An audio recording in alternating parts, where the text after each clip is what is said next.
राम राम। आप सभी के अंदर विराजमान मेरे परम पिता परमात्मा को मेरा कोटि कोटि नमन।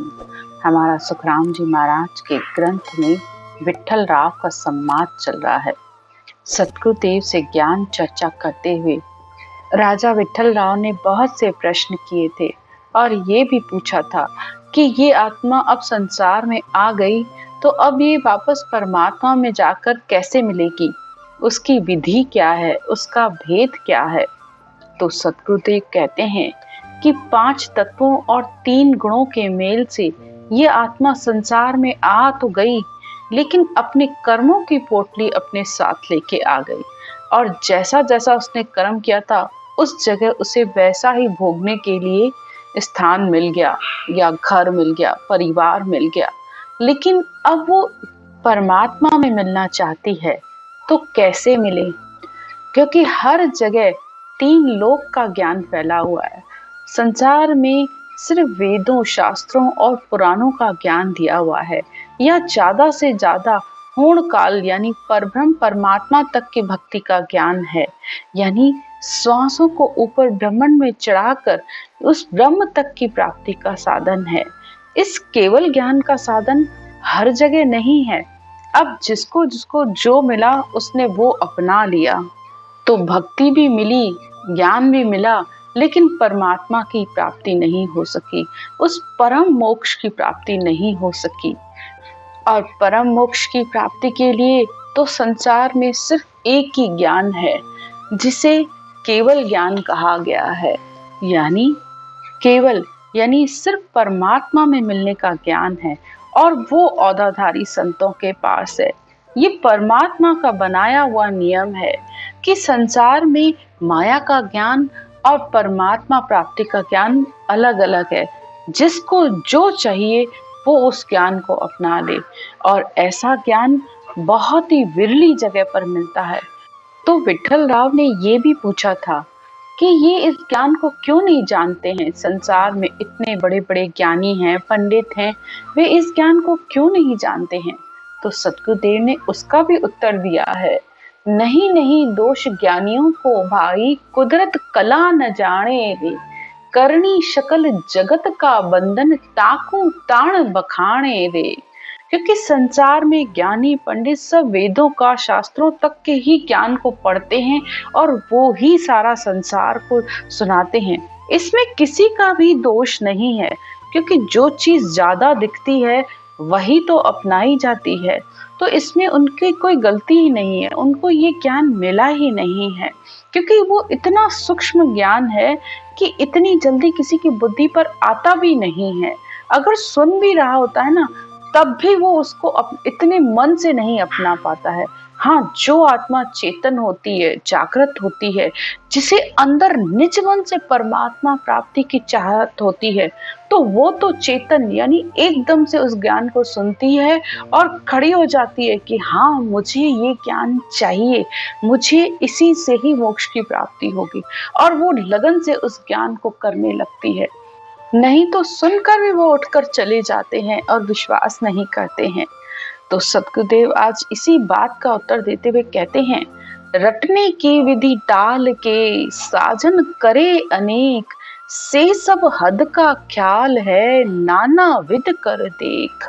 रटने की यानी बिना सुमरन के, और वो भी श्वास और प्रश्वास में, इस आती और जाती श्वास में, इस विधि को टाल के, यानी जो ये सतगुरु का ज्ञान है, ये जो विधि मिली है, भेद मिला है कि इस ब्रह्म के नाम राम को कैसे रटा जाए।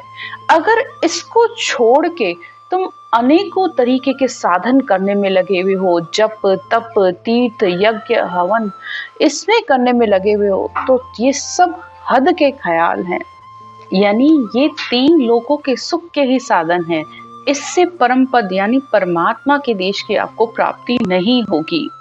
नाना विध कर देख परम पद कदे न पावे।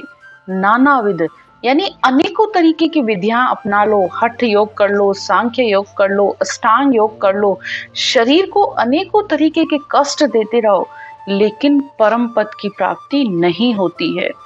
ने अक्षर बंकनाल पिछम को भेद न पावे। और ना ही ये सब करने से आप कितने भी हठ वाले साधन कर लो, न आपको इस ने अक्षर की, न शब्द धुन की, न ही इससे पिछम का रास्ता कि इसमें आगे के पूरब के सारे कवनों को करके पीछे पीठ का रास्ता कौन सा है, उसका साधन मार्ग आपको नहीं मिलेगा। और अगर जब तक ये ने अक्षर, ये शब्द धुन नहीं आई, तो आप उस गगन मंडल में, उस अगम देश में जा ही नहीं सकते। हद बेहद में सब थके, वेद भेद कल देख। कितने ही वेदों के साधन कर लो, सब हद और बेहद तक थक जाते हैं। यानी हद का मतलब सिर्फ श्वास को खींच के आपने आज्ञा चक्र पर ले आए, तो ये सिर्फ हद है। ये 3 लोक के साधन हैं। और बेहद यानी ज्यादा से ज्यादा अपनी श्वासों को ब्रह्मांड में चढ़ा लिया और उस पारब्रह्म तक पहुंच गए, तो ये बेहद तक का साधन है। इससे रिद्धि सिद्धियां आपके अंदर आ जाएंगी, लेकिन परम पद की प्राप्ति नहीं होगी।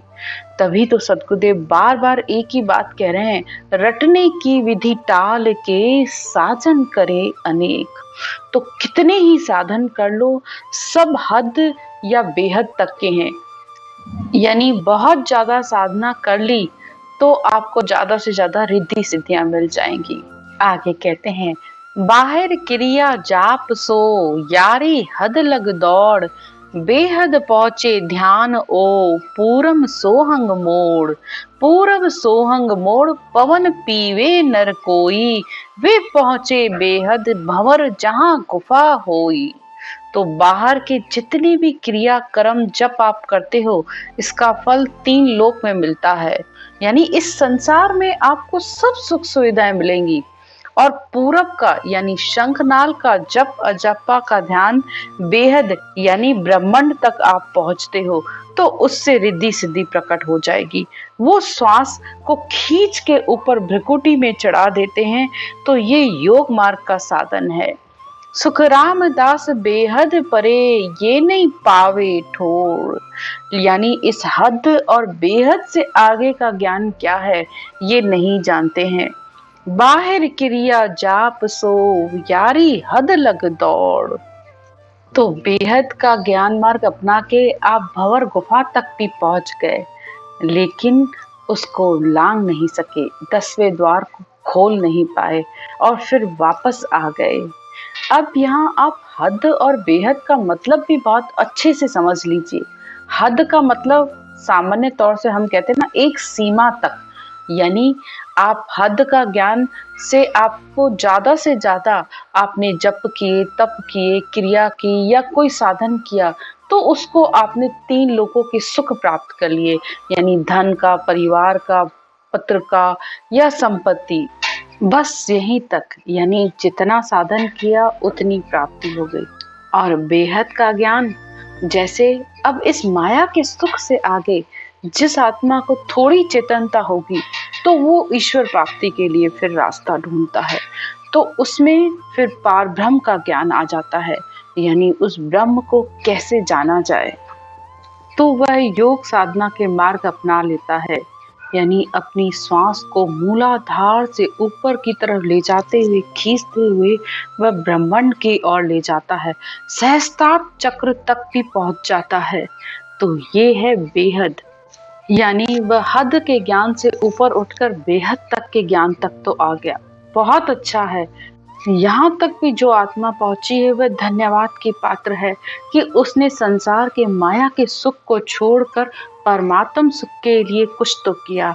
लेकिन यहाँ तक भी आत्म ज्ञान है। यानी आत्मा तो चेतन हुई, लेकिन उसका माया का संग अभी तक नहीं छूटा। आगे कहते हैं, साजन सब ही पर हरे, पूरब रहा न जाए। प्रेम प्रीत सो उलट के, चढ़े पिछम दिश माय। चढ़े पिछम दिश माय, तके हद बेहद त्यागे। अब पूरब के सारे साधन छोड़कर जब वो आत्मा प्रेम से, प्रीत से भजन सिमरन करती है, तब वह बंकनाल में यानी पीछे पीठ की तरफ वह शब्द के साथ पलटती है। शब्द की ताकत से ही वह इस हद के और बेहद के सारे ज्ञानों को छोड़कर पीठ के रास्ते से ऊपर चढ़ती है और ऊपर ब्रह्मांड में आती है। यानी इस ब्रह्म के 3 देश और उसके 13 लोकों को पार कर वह अगम देश में पहुंचती है। आगे सद्गुरुदेव कहते हैं, ओ राह न्यारो होई सुन बिरला जन जागे। तो ये न्यारा ज्ञान है, इसको सुनकर बिरले ही जागते हैं। हर आत्मा की ताकत नहीं है कि इस ज्ञान को समझ सके या वो कर सके। सुनकर भी वो इस बात के लिए मानते नहीं है कि क्या ऐसा भी होता है। सुखराम मोख जे पहुंच सी सतगुरु भेट्या जाए। तो वो आत्मा जब उस मोक्ष में पहुंचेगी तभी उसकी सदगुरु से, परमात्मा से उसकी भेंट होगी, यानी मिलना होगा। साजन सब ही पर हरे पूरब रहा न जाए। तो जिन्होंने सतगुरु विधि से सिमरन किया है, भजन किया है, वो ही मोक्ष में पहुंचे हैं, और वो भी प्रेम और प्रीत के सहारे, और इसके सिवा कोई दूसरा रास्ता नहीं है। तभी तो राजा विठ्ठलराव फिर सद्गुरुदेव से प्रश्न पूछ रहे हैं कि ये कौन सा ऐसा प्रेम है जिसमें किसी साधना को करना ही नहीं पड़ता है और वो प्रेम के माध्यम से वो आत्मा इस शब्द के साथ ऊपर चढ़ जाती है। ये प्रेम कैसे अंदर आता है, उसकी समझी विधि बताइए। तो इसकी चर्चा हम अगले पार्ट में करेंगे।